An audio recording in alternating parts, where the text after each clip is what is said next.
Hey guys, and welcome back to another episode of Tenacious V's podcast. Every week, my best friend Nona and I share some drinks and talk about our sisters through the centuries. This week, we had a treat. Nona's sister Manna joins us on the show as an expert guest star and speaking about the first ever novelist, Lady Murasaki. She paved the way for written Japanese language and is still a pivotal person in Japanese culture to this day. We hope you enjoy.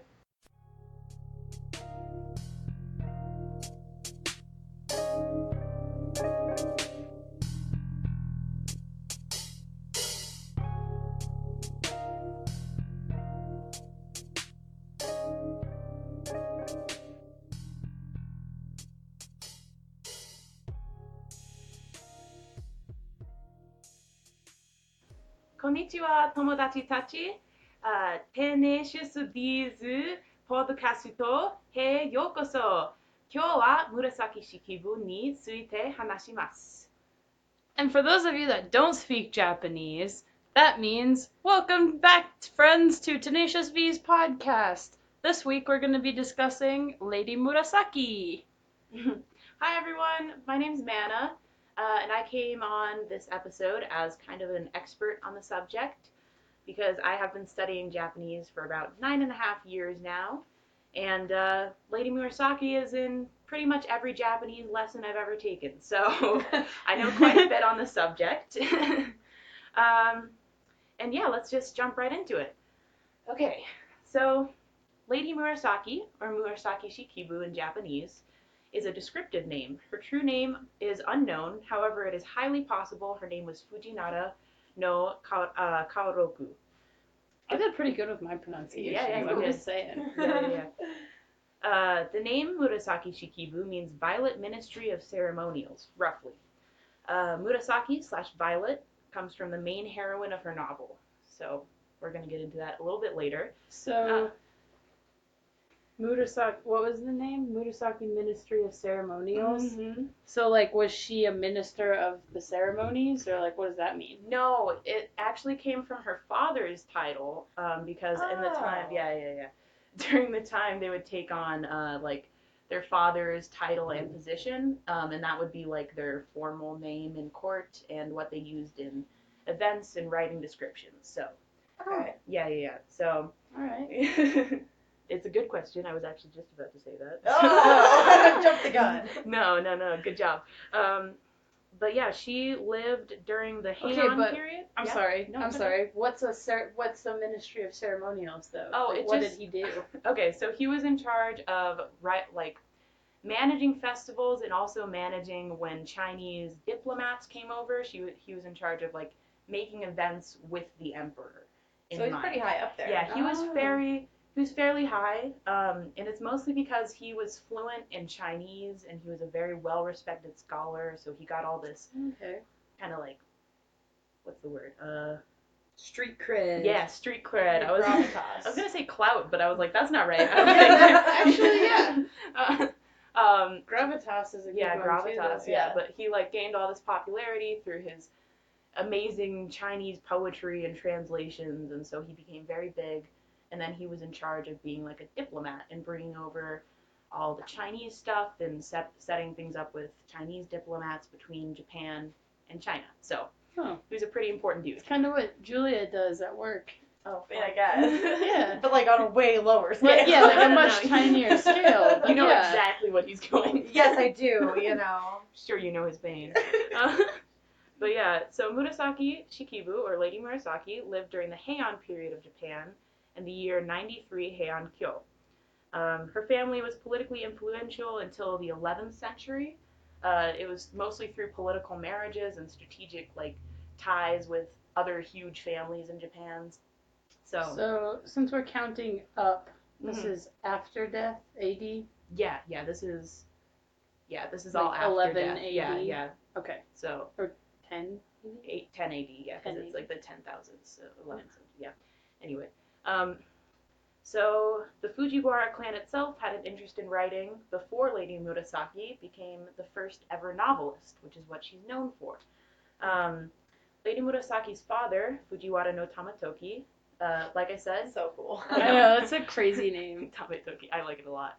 But he was a respected scholar of poetry and Chinese classics and pottery as well. So he was also very into the scholarly writing of style of Japan and China. Lady Murasaki herself was raised in a pretty unique way.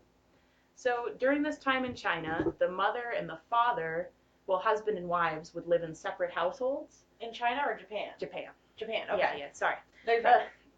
So husbands and wives lived in separate households, and wives would raise the children. But Lady Murasaki's mother died while they were very young, probably during childbirth. Yeah. And I didn't know she died.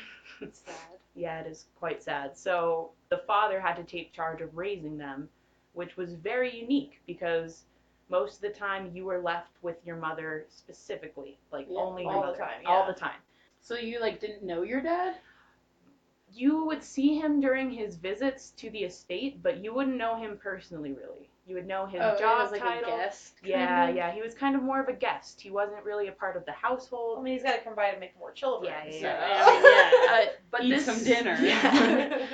This did make it very easy for like polygamy and like affairs and concubines during this time period because the wives were separate from the husbands. But this did give the wives like a bit more freedom during this time period because they were separate from their husbands, so they could do what they wanted really. They had like they could paint, they could make pottery, they had their own free time, they could develop their own skills away from their husband. So it was nice in a way, but also it sounds kind of weird. Like thinking of it now in a Western perspective.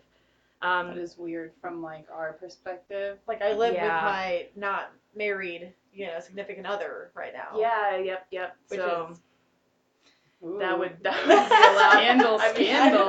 I mean, back then they like you were married off to a well-respected family as a woman, and then you just live in a separate household. That, so they would just like was just give you a house. Like you would like get married to some random dude you've never met, and they'd be like, "Okay, here's your house. Go live by yourself, all alone." Yeah, when you've never like taken care of yourself before. It was very strange, truthfully, but it's because also how the clans were set up in Japan. So a clan is pretty much just like a small town in Japan because it's from a common ancestor that could go back as far as the creation of Japan as a continent.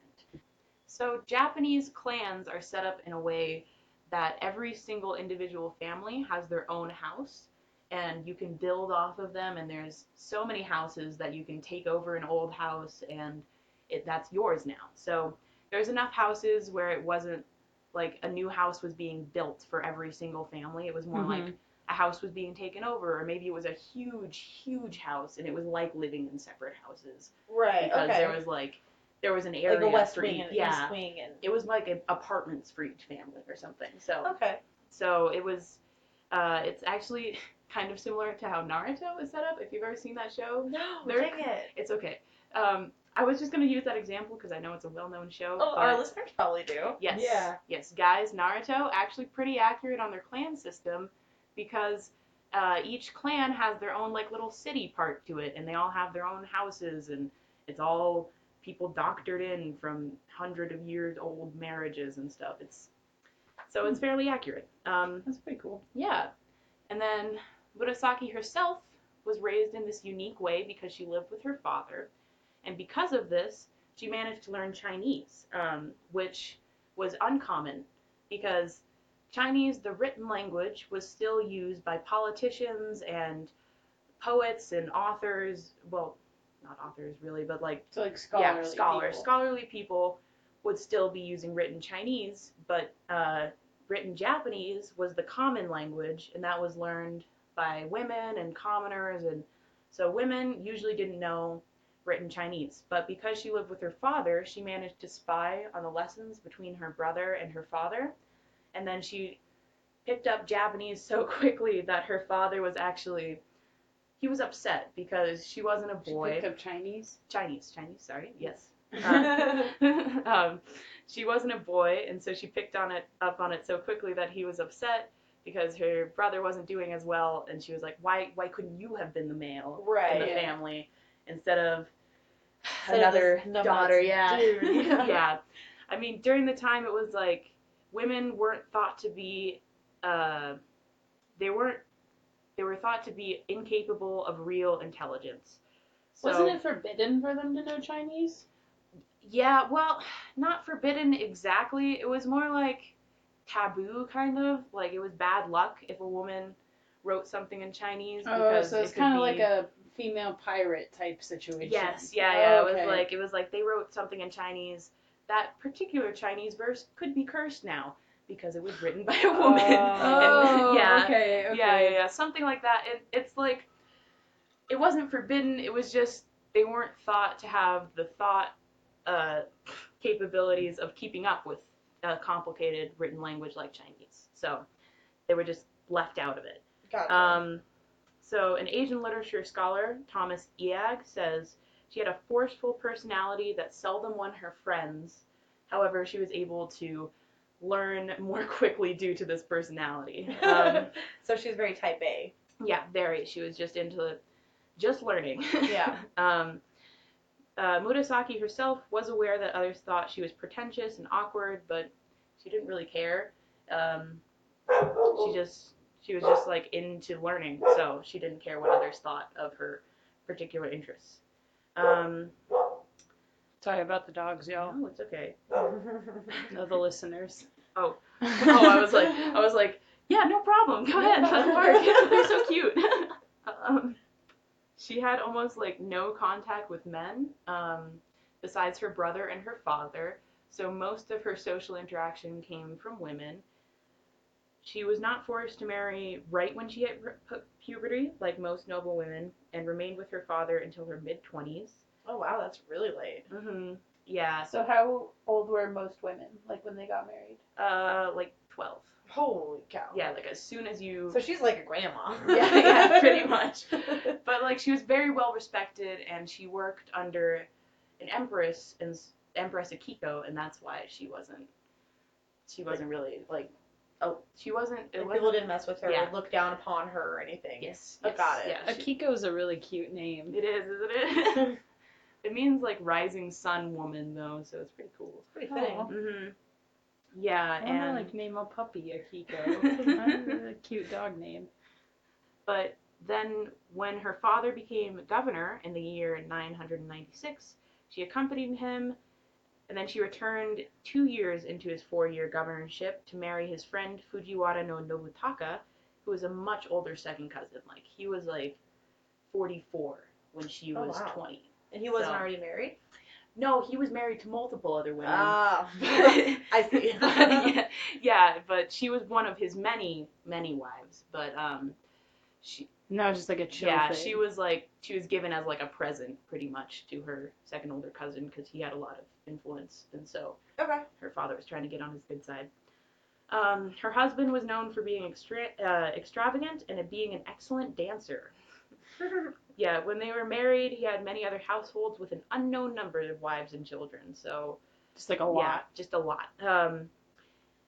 He was involved in like a lot of extramarital relationships as well. Like there's listings of him on geisha sign-in sheets, which they had back then to show how like well off that particular geisha place was if they had a bunch of political people coming in. Oh. Yeah. And then... Wait, geishas were whores? Well, not whores exactly. You could sleep with them sometimes. They weren't whores. They like did performances and put on this whole act. And that's what I thought. Yeah. I thought it was like a respected thing. Not really. Not back then. So it's like the equivalent of like going to a strip club, kind of. Yeah, kind of.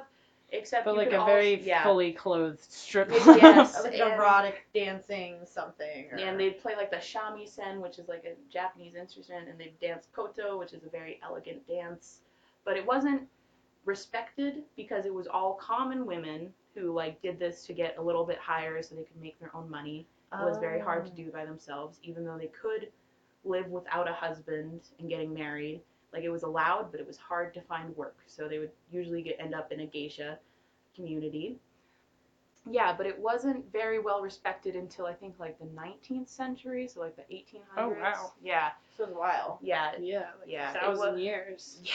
Because back then it was looked on as more of a historical thing. But, like, in the Heian Kyo period, you could still sleep with geishas, and it wasn't like weird. Like you could request a geisha's time, and then usually you would sleep with that geisha. Like you could request one specific geisha and be like, I want that one. She's the prettiest one. Yeah. And then usually you'd be sleeping with that one. So it's like a fancier brothel. Yeah, pretty much. Fancier, and they all have very special, cool skills. Cool. So, yeah, anyway. Legit.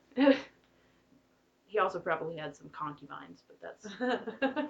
Neither here nor there. Yeah. But anyway, Murasaki and her husband had a daughter in the year 999, and Nobutaka died about 2 years later. So, it was sad for her. Though it's unknown how happy their marriage was, I'm sure she was upset that her husband and one of her, like, supporters died, so. Yeah. Yeah. Murasaki was wealthy from her father and husband. She would have enjoyed a good amount of leisure time. In her leisure time, she loved reading romances and decided to write one. She may have started writing before her husband's death, but her masterpiece is 1,001-page romance novel. It's after her husband had passed away. Yeah, Okay. It came out in the year, I think, 1002. Okay. Or 10,002? 10,002? Yeah. So No, just like it'd be 1002, right? Yeah, I guess so. So a few years after her dad's governor and after she's married. And Yeah. Gotcha. This novel is the first novel ever written. It is called The Tale of Genji. The book took her about a decade to complete. Wow. Yeah. It's 1,000 pages, dude. And it's all on parchment and handwritten, so it's like, Jesus Christ. I can't and even in imagine. Chinese, Oh. which is like... Well, I was just going to ask, was it written in Chinese or Japanese? Well, it was actually written in common Japanese, which is why it became which is why it became so popular, though, because at the time, no one would write anything in common Japanese. It would all be written in Chinese, so the common public could not read it. But she was like... They could, like, speak about it in common Japanese. But she wrote it in both Chinese and Japanese. She had it translated, which was super rare. And suddenly, commoners were like, I relate to this story, too. I love it. So it became super popular. The entire time she was writing, she was also serving as a lady-in-waiting for Empress Akiko, who we talked about earlier. Mm-hmm. Murasaki eventually ended up teaching Empress Akiko Chinese during her stay. No, that's so cool. Yeah, because Empress Akiko caught her writing in her pillow book, which is just a diary, one day, and she saw that she was writing in Chinese, and she was like, I've always wanted to learn. I want to know more about the country and the politics. Would you be willing to teach me? And so she taught her for, I think, 2 years until she learned Chinese fairly fluently. So. That's super cool. That's super cool. She's probably still got an influence from her dad, like, for the diplomatic side, you know? Yeah. It really helped her out. She was like, yes. Yeah, so she became actually one of Lady Akiko's favorite ladies-in-waiting because of this, which created a huge rivalry with a woman, let me see, I have her name, Sei Shonagon, who was another lady-in-waiting, and she is known for a specific pillow book. It's just called The Pillow Book. You can look it up on YouTube if you want. But it's her own thoughts and ideas on what's going on in the era. But they became huge rivals because Empress Akiko liked her more, and so Sei Shonagon didn't like her. But Murasaki already didn't like Sei Shonagon. She thought she was arrogant and rude and tried too hard to think she was like special by writing Chinese incorrectly. So she was like, this lady is far beneath me, and she like did a elegant hair flip and walked away. It's very likely that other ladies-in-waiting in the palace helped her assemble her novel and bind it once she was finished. While writing, she also probably had a sponsor for ink and parchment, and people were really cool with her writing this novel because it was like the first time anyone had ever attempted to write something this long. Before this, it was poetry and like short tales, nothing. Right, like she was nothing reading like a huge. romance, Yes, little. Yeah, it was not. There was nothing like longer than like 50 pages at this point in time. Gotcha. So this is the first. Oh wow! So she just like took that and blew it out of the Yeah. water. She was like, "All right, I'll take your 50 pages and raise you 1,000." I got you. Yeah. No. We had 950 pages on you. Get writing, buddy. Yeah, so everyone was like amazed that she was just like still going, and they were like, yeah, let's help her out, I guess. I don't know, maybe it'll be really good once she's finished. And It she, was, yeah, apparently. yeah. She drew on a lot of influences from in her life. So a lot of the characters feel very real to the people and very relatable because she just kind of based them off of people around her, both commoners and Chinese and Japanese imperialist people. So it all felt very real. Yeah, so it was like the first ever work of its kind, and it's really cool. It's like a huge marker in history. Anyway, It was written by a woman. That is so badass. Yes, it's super cool. I love it. So while Murasaki is most famous for the tale of Genji, but her poetry and her personal diary or pillow book are also considered important pieces. She wrote waka poetry, which is a precursor to haikus. Waka poetry is written in 5-7-5-7-7 syllable style. So yeah, it's just like 2 extra sevens added on the end. Her poetry is pretty depressing. Most of it was written right after her husband died, and so it was a period where she was very melancholic. Though it is very beautiful. Like, I love the style and how it's written, and I actually have 2 examples right here. I was hoping you would. Yes, they're very pretty. Okay, so the first one is Magurui aite, Mishiya sore tomo, wakamu mani, kumu ga kureneishi, yowa no tsukikage. So that means, chancing to meet again, did I truly see you, or before I could tell, had you disappeared behind the clouds, face of the midnight moon? So, yeah, it's very, Wow. I also like how this translated a lot. Yeah. Translating Japanese poetry is kind of difficult, just because of how Japanese is structured. But it's very pretty and very flowing. And then I have one more example for you guys. So, this one is Nishi no umi wo omuraishi tsutsu tsuki mireba, tada ni nakaruru koro ni mo aru kana. So, fretting and longing, gazing at the moon, across the western sea, it is a time of nothing but tears.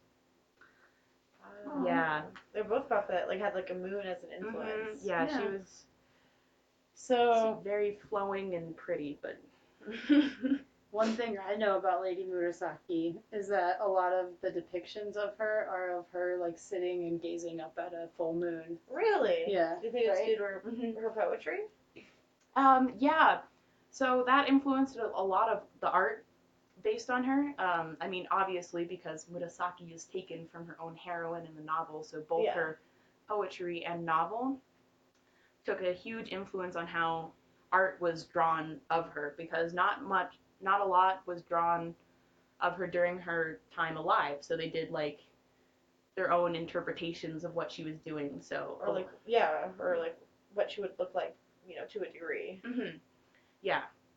I mean, they had like a couple of drawings, so they knew her basic face shape and stuff. But they were like, then she would be walking through the garden with grasshoppers and stuff like that. Yeah. Per their tradition, her set of 128 poems would have been passed down through the ages and had multiple copies made. Sadly, her original copies have been lost, but due to this tradition, we still have her poems. That's good. Yeah. It's very nice. Her diary is an important expose on what life was like for a woman in Japanese courts. Yeah, she documented a lot of critical events, such as births and ceremonial dances and things that weren't documented in a lot of other things. So it actually showed a more accurate timeline and depiction of what. It kind of filled in the blanks. Yes, and I mean, all the perspectives during that time were written by men who didn't have perspectives on anyone else, really. So is her pillow book written in Chinese or Japanese? It's written in Chinese characters, and then translated into Japanese, and then translated again into English. So it's like a try. And then probably again into every other language. Yes, yeah, it's a very popular book for Japanese history. I think I read it in my freshman Japanese history class. It was pretty good.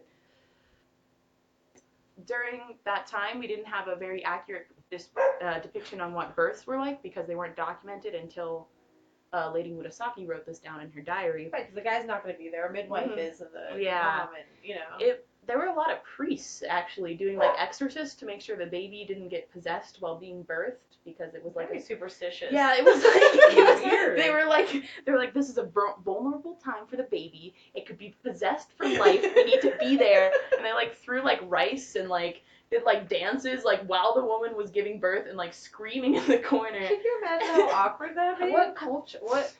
What religion? Shintoism. So Okay, that's yeah, what I was thinking. yeah, like they would do Shintoism. Yes, Shintoism mainly.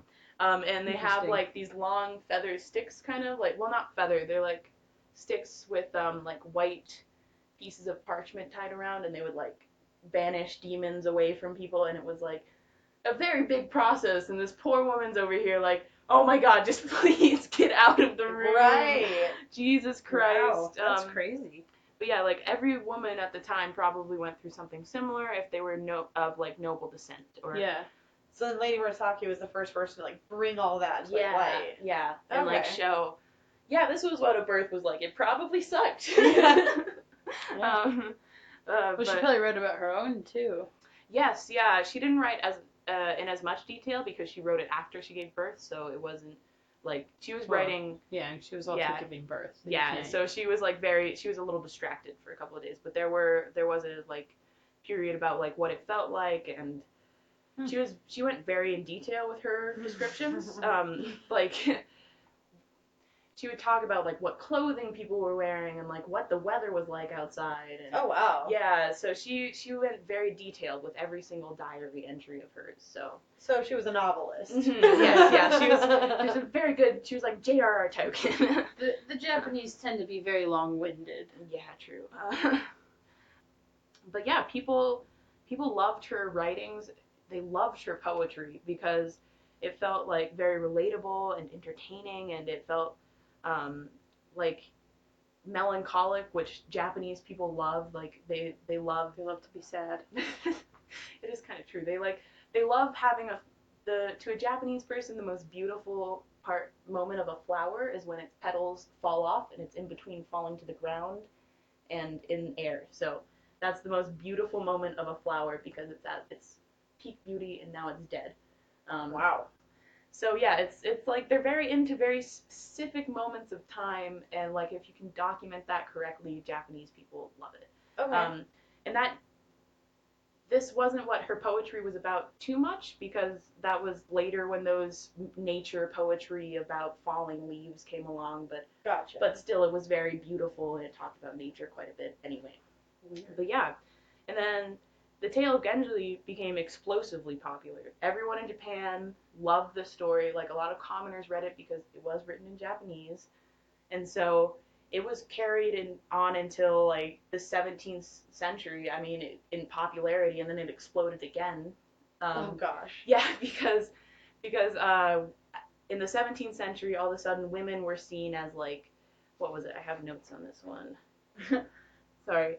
Oh, yeah. So in the 17th century, literary prowess was equated with female virtue.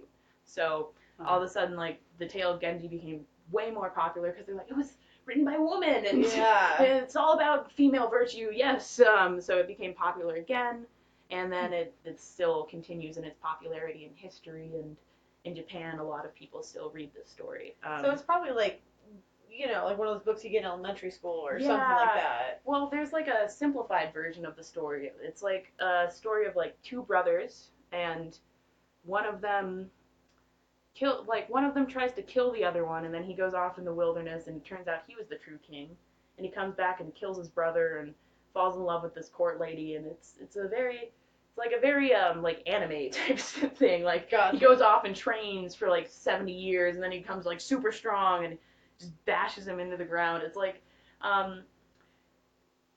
but it's very long-winded, It's spread out so far that it does. It was kind of a hard read when I first tried to read it, just because there's a lot of expose, and this character is this, and the court was like this, and lots of description. Yeah, she didn't like the frivolity of court life, and so in all of her works, pretty much, it shows her being like, and people were so into dancing and clothes, and it's so stupid, and Yeah. they may have looked pretty, but who cares if they don't care about themselves, so. So there's a lot of underlying, messages. Yeah, and it was very politically correct. Like, it was very politically accurate, and it was based on certain emperors, and people were, like, able to track down which, and so it was, like, a very political book as well.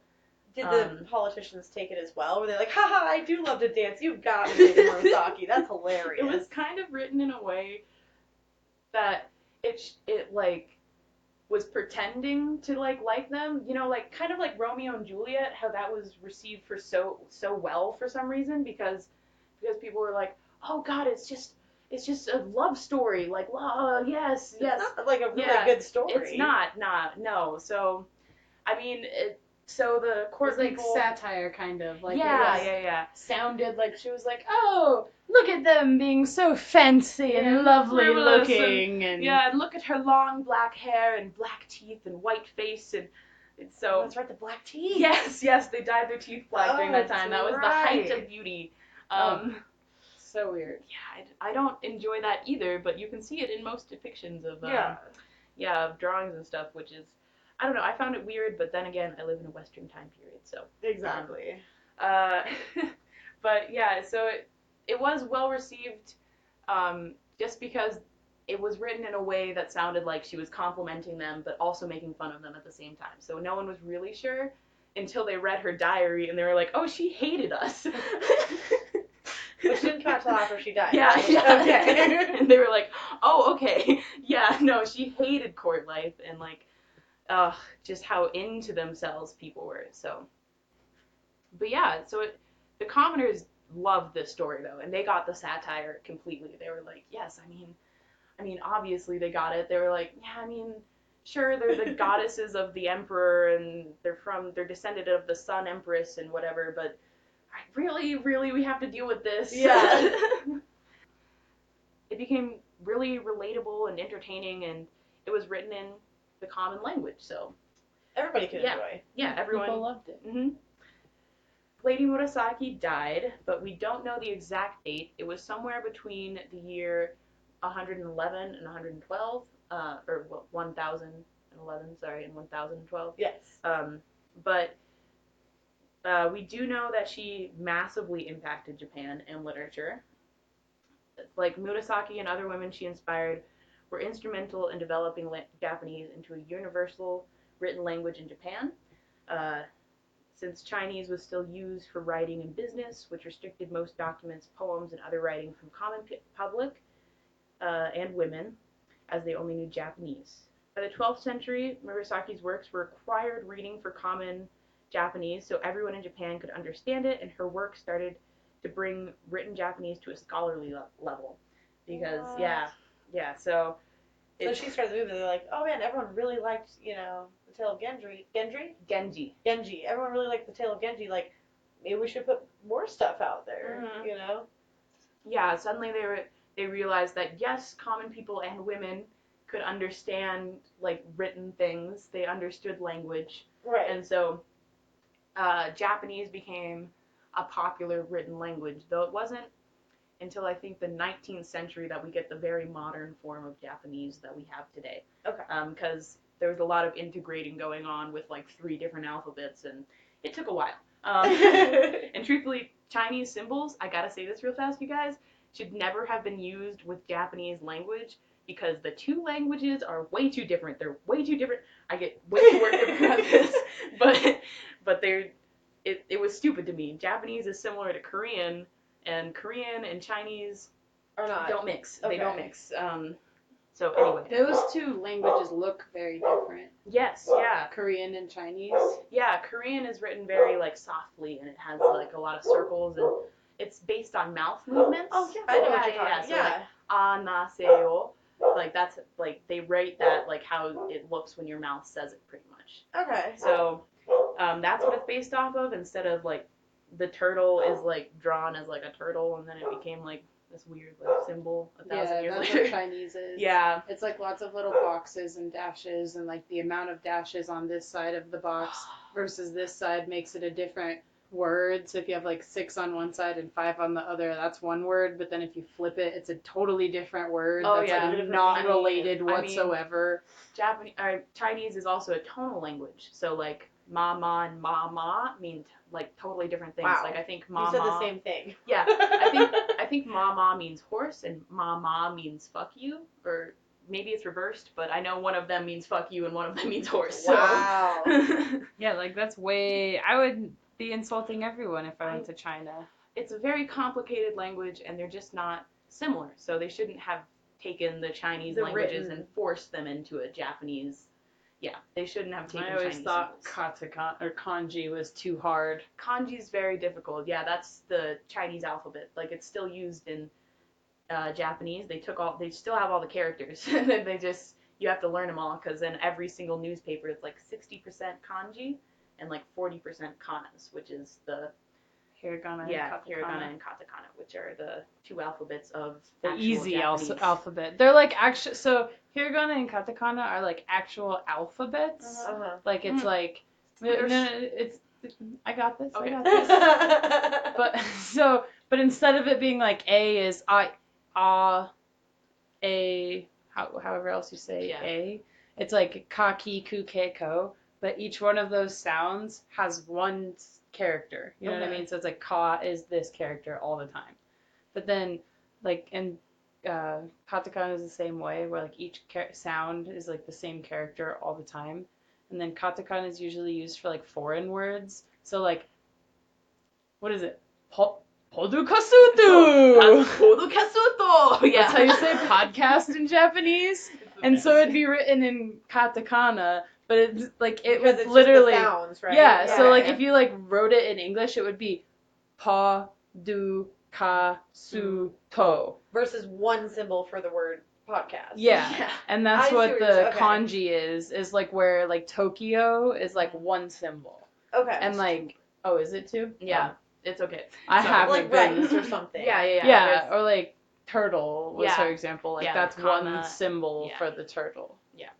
They have like kawa is like river, and then they have like a symbol that's set for just river, and it's 2 sounds, so it's 2 hiragana letters. But yeah, it's actually called a syllabary, which just means that every single letter of the alphabet is just its own thing.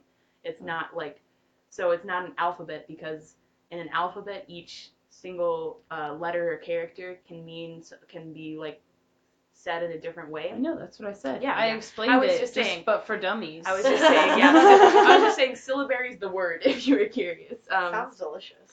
Yeah, it does. Syllabary? Yeah. Like some delicious berry that grows in an obscure mountain in Norway. Teaches you to speak Chinese and Japanese. It was coming. My brain was there, my mouth wasn't. It's okay. Teaches you to. But yeah, so I mean, Murasaki's works were incredibly popular, and they made Japanese a common written language for everyone. They like made it a real thing. Yeah, they made it a scholarly thing instead of just a commoner's thing, which is incredible. That's really cool. That's a huge amount of influence to have on a country. Oh, absolutely. I mean, on the world. Think about the whole world would be different. Yeah. Yeah, different nowadays if there wasn't like Japanese as its own thing. In the 17th century, like we talked about, with the women being connected to literary prowess, it also gained a huge spike in popularity, and so the tale of Genji and related artifacts were even like they themed dowries after this book for women because of how popular it was in the 17th century. So that's like having like a Harry Potter wedding or something. Yeah, like being like, you may have a copy of this book, and then we make it married. They would like paint things like of her staring at the moon, like the chest. And, oh, that's crazy. It was insane. Like that's so weird. Like I guess that is just like Harry Potter though. Like I mean, it's so popular. Yeah, you get like somebody Star a golden Wars. snitch and propose to them, you know? Yeah. With the I like the idea of the golden snitch with the ring in it. I really like that. That's very cute. It was really cute. Yeah, I liked it a lot. Anyway, but yeah, from this there are like many paintings that depict Lady Murasaki and her tale. It's like in a lot of modern Japanese art museums you'll see, ancient Japanese art museums, you'll see her and like posed in a field of flowers or under like a sakura tree or something. It's Cherry blossom. yeah, sorry, like, cherry what's a blossom. sakura tree? Yeah, I was like, oh, sorry. Yeah, I don't. I can't. Certain words I Your can't. Janglish is coming out. I know. It's Janglish. bad. Japanglish. But yeah, I speak to my coworker at work so much in Spanish that when like the line, because they'll like tell me they take a tray of my biscuits and I have to tell them herd. So sometimes I'll be like, "Oyo." Oh, I mean, I got it. Gotcha. I know I do that a lot now. But yeah, so Lady Murasaki, even though she was raised in a time where beauty and beauty was valued above everything else, like during the Heian period, the poetry, pottery, paintings, and drawings were like at an all-time high. This was when a lot of very ancient Japanese paintings, like the crow and the river, were depicted, and It's like a Japanese Renaissance. yes, it was like a Japanese Renaissance. It was when art had a huge boom in Japan. So during this time period, she was able to go past like these very specific depictions of beauty and like enter people's hearts like through a story and like go past superficial facial expressions and see people as people, and like it's incredibly unique, and she's a fascinating woman. I love her. Even today she's in every single history class I've ever taken about Japan, so obviously she's influenced something. And she was able to live through this complicated society where if you wore the wrong perfume with the wrong kimono, you could get like all of your social standing would be gone, and she was able And your to families, yeah, you know. she was able to navigate all that while being an incredible author and poet. So And unconventional. yes, and unconventional during the time. And so, disliked. yes, yeah, she wasn't liked by anyone really. She was not very She had popular. no friends. she had her daughter. She had her daughter, and I mean, I think she may have gotten along with her husband all right, and probably So like her one father day a and brother. month he was there. Yeah. Maybe her father and brother, because I mean, Like once he got over her not being a man. yeah.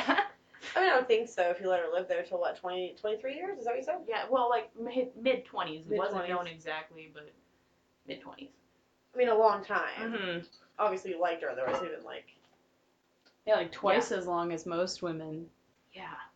Yeah, it Well, was that's pretty incredible. crazy. So. Yeah. Thank you for teaching us about her. Of course. Yeah, she was really cool. And,ご清聴ありがとうございました. In Thanks, other words, everyone. have a good night, everyone, and thank you so very much. And a big thanks to Manna for stepping on the show tonight. I mean, I am floored. You know, this is a wonderful lady to talk about, and we appreciate her. We appreciate you guys, and we can't wait to see you on the next one. Yeah. Thank you, Manna. She's my sister, by the way, Oh, guys. yeah. This is my little sister. Oh, so. yeah. I'm Pahana's sister, and I'm a big fan of their podcast. Please support them more. They're awesome. And I'm really glad you guys had me on. Thank you. Yeah. Absolutely, anytime. All right. See you guys soon.